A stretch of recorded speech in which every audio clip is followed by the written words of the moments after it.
বাংলাদেশকে অপমান রিকি পন্টির, যা বললেন এবি ডিভিলিয়ার্স। চ্যাম্পিয়ন্স ট্রফিতে বাংলাদেশের সম্ভাবনা নিয়ে একই তথ্য দিলেন এবি ডিভিলিয়ার্স।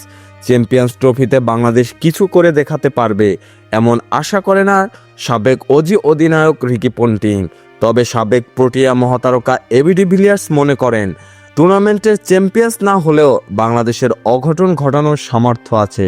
নিজের ইউটিউব চ্যানেলের এক ভিডিওতে বাংলাদেশের স্কোয়াড সম্পর্কে কথা বলতে গিয়ে এবি ডিভিলিয়ার্স বলেন, বাংলাদেশের নেতৃত্বে রয়েছে নাজমুল হোসেন শান্ত, সে দারুণ ধারাবাহিক। এ কারণেই বাংলাদেশরা তাকে অধিনায়ক হিসেবে পেয়ে খুশি হবে, সামনে থেকে নেতৃত্ব দিতে পারে। মুশফিকুর রহিম দারুণ একজন অভিজ্ঞ ক্রিকেটার, বেশ ব্যালেন্সড একটি দল, দারুণ দল। তবে এরপরও বাংলাদেশকে সেমিফাইনালে দেখছেন না এবি ডিভিলিয়ার্স। তবে যদিও শান্তরা বড় কোনো চমক দেখালে অবাক হবেন না তিনি। সাবেক প্রোটিয়া তারকা বলেন, তাদের সামর্থ্য আছে আপসেট অঘটন ঘটানোর।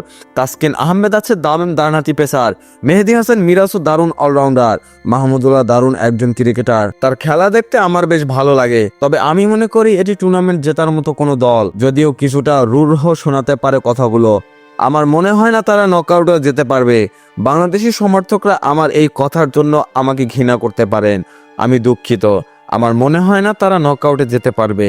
তবে তাদের সামর্থ্য আছে আপসেট ঘটানোর, কোনো একটি বড় দলকে হারিয়ে দেওয়ার। এটাই সত্যি কথা। বাংলাদেশকে এই টুর্নামেন্টের জন্য শুভকামনা।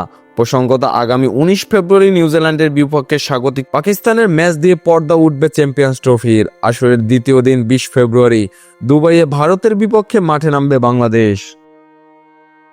খেলাধুলার সকল আপডেট পেতে আমাদের ইউটিউব চ্যানেলটি সাবস্ক্রাইব এবং ফেসবুক পেজটি ফলো দিয়ে লাইক, কমেন্ট, শেয়ার করে আমাদের সাথে যুক্ত থাকুন। ধন্যবাদ।